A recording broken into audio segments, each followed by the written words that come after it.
Assalamualaikum dan salam sejahtera. Saya Muhammad Zaki bin Saidin, Pegawai Eksekutif Faedah di Pertubuhan Keselamatan Sosial Negeri Pulau Pinang. Pada hari ini, saya akan menerangkan kepada anda semua serba sedikit berkaitan faedah yang terdapat di Perkeso.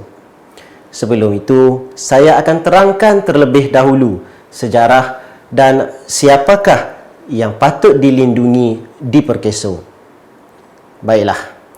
Perkeso ditubuhkan pada 1 Januari 1971 untuk mentadbir dan menguatkuasakan Akta Keselamatan Sosial Pekerja 1969 dan Peraturan Keselamatan Sosial Pekerja 1971.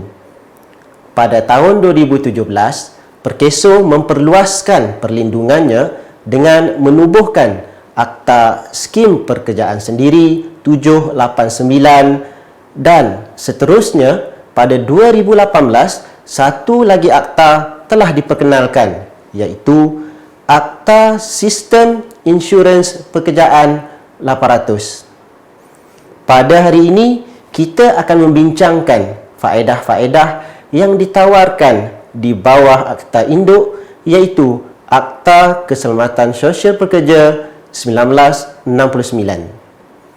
Akta-akta ini diwujudkan sesuai dengan visi Perkeso untuk menjadi peneraju keselamatan sosial yang dinamik, unggul dan cemerlang. Dan kami semua adalah bukan sahaja untuk memberi perlindungan keselamatan sosial kepada pekerja yang terbencana, kami juga ingin memupuk kesedaran, keselamatan dan kesihatan demi meningkatkan kesejahteraan sosial orang berinsurans ataupun pekerja.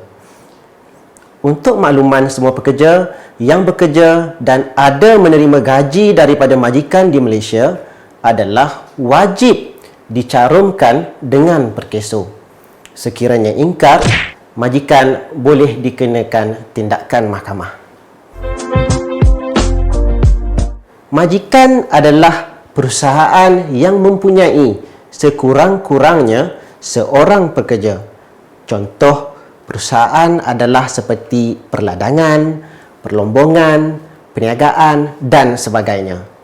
Majikan perlu mendaftar tidak lewat daripada 30 hari dari hari mulai tarikh kelayakan, iaitu tarikh pekerja diambil bekerja. Definasi pekerja bagi Perkeso adalah seseorang yang diambil bekerja oleh sesebuah industri atau perusahaan di bawah kontrak perkhidmatan atau perantisan dan pekerja tersebut ada menerima bayaran berbentuk wang yang dibayar oleh majikan di atas pekerjaan yang dilakukan. Oleh itu, pekerja ini perlu didaftarkan dengan Perkeso dan majikan perlu membayar caruman mengikut kadar jadual gaji yang telah ditetapkan oleh Perkeso. Contohnya penjawat awam, perkhidmat rumah tangga ataupun orang gaji, bekerja sendiri seperti penjaja jalanan dan pemilik tunggal atau perkongsian sesuatu perusahaan. Golongan ini adalah golongan yang dikecualikan di bawah Akta Perkeso 1969. Namun, bagi pekerja sendiri, mereka boleh mencarum di bawah Akta Skim Pekerjaan Sendiri 789 yang mana mereka akan dilindungi di bawah Skim Bencana Pekerjaan Perkeso. Terdapat dua skim faedah utama di bawah akta ini, iaitu Skim Insurans Bencana Pekerjaan dan Skim Pencen Ilat. Di bawah Skim Insurans Bencana Pekerjaan terdapat 8 faedah yang disediakan untuk melindungi pekerja sekiranya berlaku bencana ketika menjalankan pekerjaan. Manakala di bawah skim pencen ilat pula terdapat 7 faedah yang disediakan sekiranya pekerja yang mencarum dengan perkeso mengalami sakit yang serius atau meninggal ketika bukan waktu pekerjaan. Sekarang, kita akan pergi dengan lebih lanjut bagi setiap skim yang ditawarkan. Kita akan mulakan dengan skim insurans bencana pekerjaan. Skim insurans bencana pekerjaan adalah skim yang berkaitan bencana atau kemalangan yang berlaku ke atas pekerja yang terbit atau berpunca dari pekerjaan yang dilakukan olehnya. Terdapat 3 aspek utama perlindungan di bawah skim ini. Yang pertama, perlindungan semasa perjalanan. Contoh, pergi dan balik kerja. Keluar rehat semasa dalam waktu bekerja yang dibenarkan oleh majikan ataupun sebarang perjalanan yang diarahkan atau dibenarkan oleh pihak majikan. Yang kedua, kemalangan semasa menjalankan pekerjaan. Contoh, kemalangan di dalam premis majikan sewaktu bekerja seperti terjatuh di dalam premis majikan, terkena mesin sewaktu sedang bekerja ataupun mendapat kecederaan akibat dirompak semasa bekerja. Yang ketiga pula adalah sakit yang terbit daripada tata cara pekerjaan yang dilakukan dan sakit ini ada terkandung di dalam jadual kelima Akta Perkeso 1969. Perlindungan ini dikenali sebagai penyakit khidmat. Contohnya seperti berlaku kurang pendengaran disebabkan pendedahan bunyi bising di tempat kerja ataupun mendapat sakit asma akibat pendedahan kepada habuk dan debu serta barah disebabkan bahan kimia yang di lokasi pekerjaan itu sendiri. Sekiranya berlaku situasi-situasi seperti yang saya nyatakan tadi, pekerja mestilah membuat laporan kepada majikan dan majikan pula perlu membuat laporan kepada perkeso bagi memastikan pekerja yang terbencana mendapat faedah perlindungan daripada perkeso. Faedah pertama yang ditawarkan adalah faedah perubatan. Di bawah faedah ini, pekerja yang terbencana akan mendapat rawatan percuma tanpa had daripada hospital kerajaan, klinik kerajaan dan juga klinik panel perkeso. Faedah kedua pula adalah faedah hilang upaya sementara ataupun lebih dikenali faedah pembayaran cuti sakit.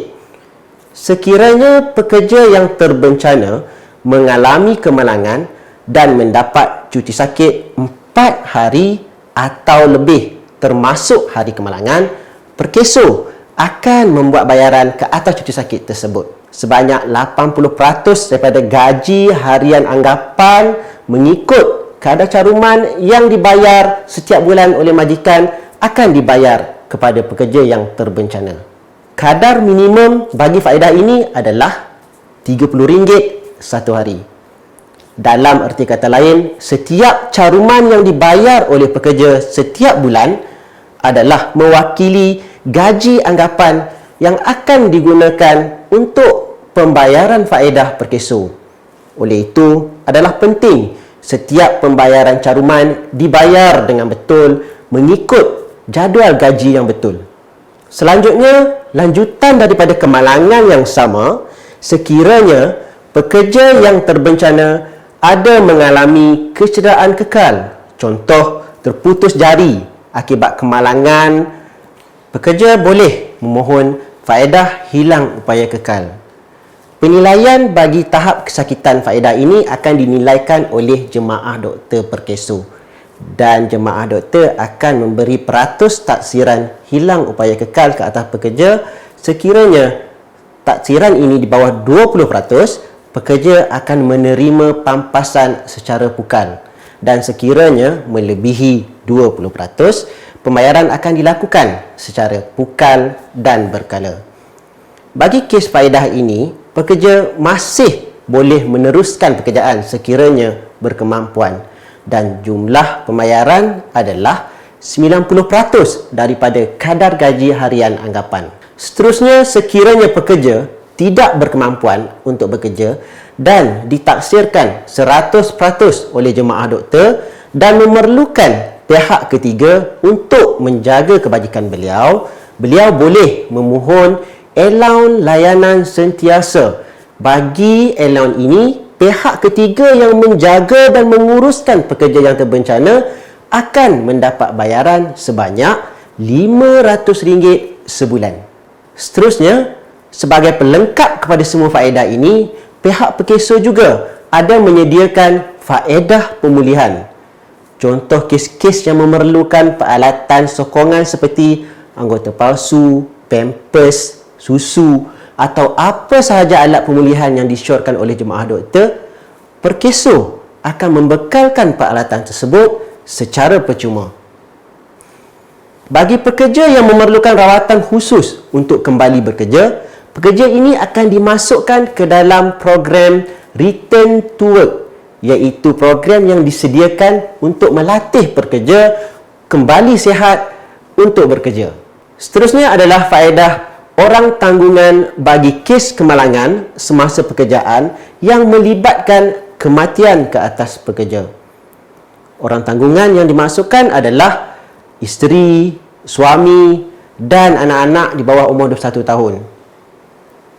Itu bagi pihak pekerja yang telah berkahwin. Sekiranya belum, adik-adik di bawah umur 21 tahun, ibu bapa dan sekiranya tiada, datuk dan nenek akan diambil kira sebagai orang tanggungan dan akan menerima pampasan yang merupakan pencen bulanan daripada pihak perkeso. Bagi anak dan adik-adik, pencen akan dibayar sehingga umur 21 tahun atau sehingga ijazah pertama. Manakala bagi waris lain akan menerima pencen sepanjang hayat. Lanjutan daripada kes kemalangan maut tersebut, pihak orang tanggungan juga akan menerima bayaran faedah pengurusan mayat sebanyak RM2,000 dan sekiranya tiada waris yang layak, pihak yang menanggung kos pengebumian boleh membuat tuntutan dan bayaran akan dibuat mengikut kadar risit yang disertakan dengan kadar maksima sebanyak RM2,000.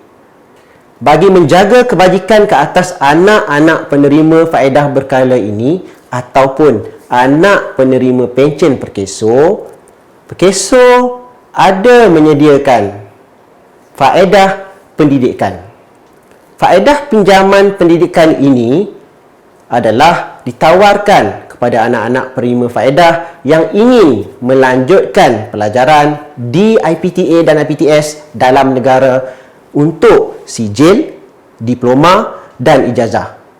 Pihak perkeso akan menanggung kos sebenar kursus tersebut mengikut syarat yang ditetapkan. Skim ini telah diperkenalkan pada tahun 1974 dengan bertujuan untuk melindungi pencarum perkeso yang mengalami sakit yang kronik dan tidak mungkin atau tidak dapat lagi diubati sehingga hilang keupayaan bekerja seperti seorang pekerja yang normal. Skim ini merupakan skim perlindungan 24 jam dan ianya tidak berkaitan langsung dengan pekerjaan. Di antara contoh sakit yang serius itu adalah seperti sakit buah pinggang, barah, AIDS, hilang ingatan, gila, epilepsi, koma dan sebagainya. Sekarang terdapat pekerja yang mengalami kemalangan semasa bukan waktu bekerja dan menyebabkan hilang anggota badan atau deria utama seperti hilang kaki, hilang tangan, lumpuh dan hilang pendengaran. Pekerja ini juga layak di bawah skim ini. Pekerja boleh membuat permohonan di bawah skim pencen ilat, termasuk juga dengan kes-kes kematian yang tidak membabitkan pekerjaan. Maksudnya, kematian yang normal. Kematian akibat kemalangan semasa bukan waktu bekerja, kematian akibat penyakit, dibunuh ataupun membunuh diri. Syarat pertama skim ini adalah umur mestilah tidak melebihi 60 tahun semasa permohonan dihantar ke pejabat perkeso bagi kes pencen ilat ataupun kematian berlaku sebelum umur 60 tahun. Bagi kes pencen ilat, sekiranya sakit bermula sebelum umur 60 tahun, kes boleh dipertimbangkan dengan syarat disahkan oleh pihak panel jemaah doktor perkeso yang sakit itu sememangnya berlaku sebelum umur 60 tahun. Manakala bagi kes-kes kematian, sekiranya kematian berlaku selepas umur 60 tahun dan si mati adalah penerima pencen ilat perkeso, kes masih boleh diterima. Syarat yang kedua adalah berkaitan kelayakan caruman.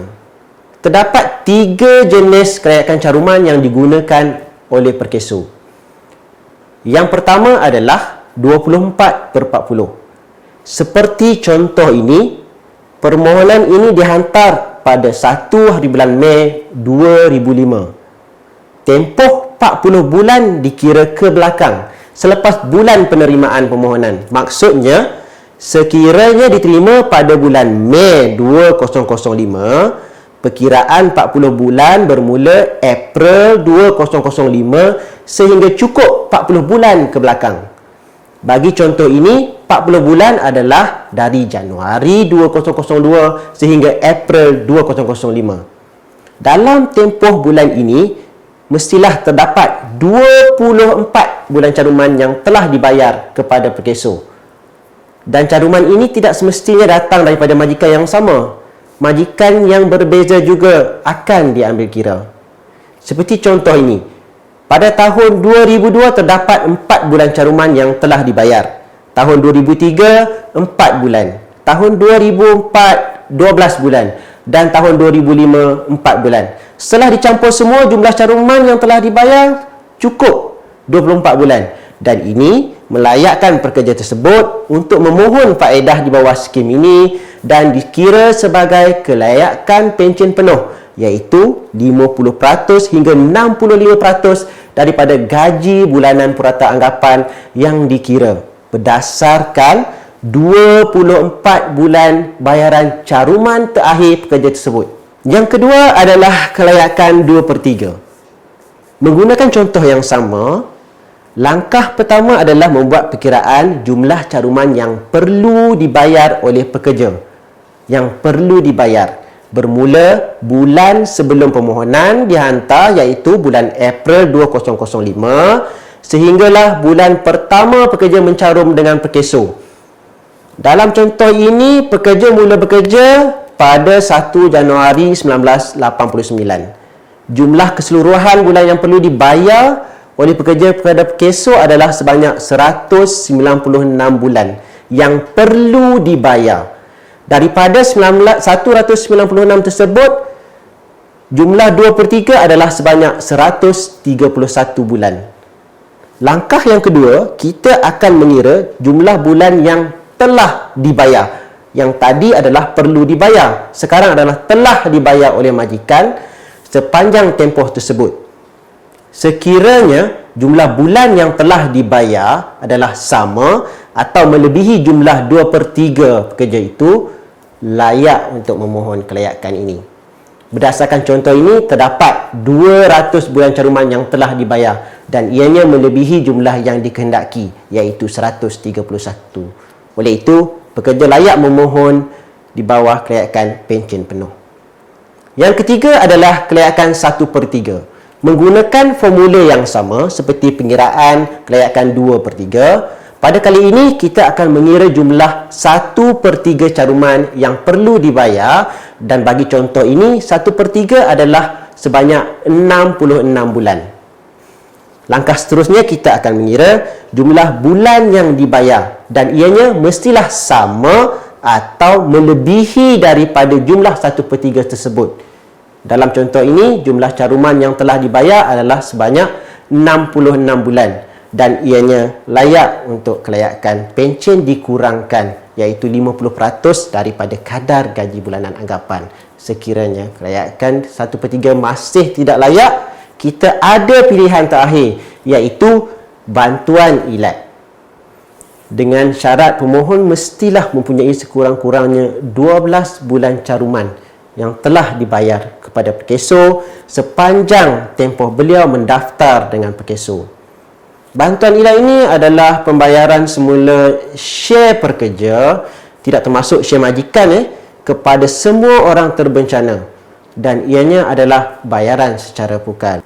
Harus diingat, apabila bayaran bantuan ilat dijelaskan, rekod bayaran caruman di Perkeso akan menjadi kosong dan anda semua akan dianggap seperti tidak pernah mencarum dengan Perkeso. Setelah syarat kelayakan caruman layak, syarat terakhir bagi permohonan pencen ilat adalah disahkan keilatan oleh jemaah doktor Perkeso. Jemaah doktor ini terdiri daripada 3 doktor pakar dalam bidang sakit yang dipohon. Panel ini akan menentukan sama ada sakit yang dialami telah mencapai tahap keilatan yang ditetapkan. Sekiranya layak, pekerja akan menerima pencen bulanan Perkeso sepanjang hayat.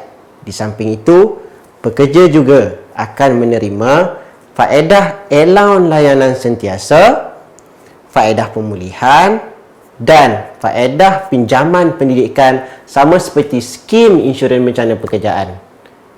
Bagi kes pesakit dialisis, sekiranya pekerja ada membuat tuntutan pencen ilat atau bantuan ilat tetapi tidak disahkan ilat, pihak Perkeso masih lagi akan membayar kos rawatan dialisis tersebut mengikut syarat yang ditetapkan.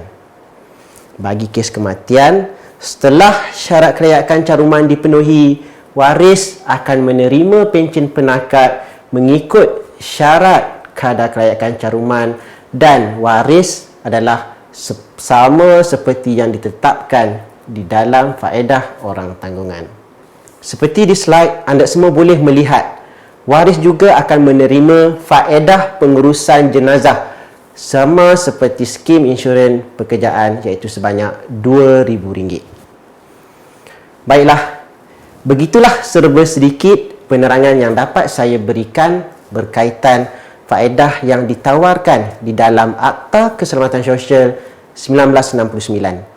Saya amat berharap penerangan ini bukan sahaja setakat menjadi ilmu kepada anda semua, malah penerangan ini jadilah sebagai ilmu kehidupan ketika anda semua menjadi seorang pekerja, dan kongsikan ilmu ini bersama rakan yang lain, ahli keluarga serta semua warga masyarakat untuk memaklumkan betapa pentingnya Perkeso dalam melindungi keselamatan sosial pekerja.